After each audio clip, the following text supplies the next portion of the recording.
Yan. Ito yung mga naipon ko uli. Yan. Mga naipon natin uli. Marami tayong kape. Ayan, mga kape po ito. Ayan. Diba? Ang dami nating kape. Kasi nga po, sale. O, diba? Pag may sale ako mga kahapi, bumibili ng kape. Ayan. Yan, kape po ito. Ayan, o. Ayan po ang kape. Hindi ko lang ipapakita ang brand kasi nga bawal po. Yan, ito yung kape natin.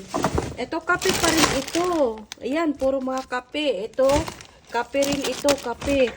Ayan, puro mga kape, kape. Yan, kape. Yan, marami tayong kape. Kasi nga po, mag-iipon na tayo mga kahapi. Ayan po ang ating kape.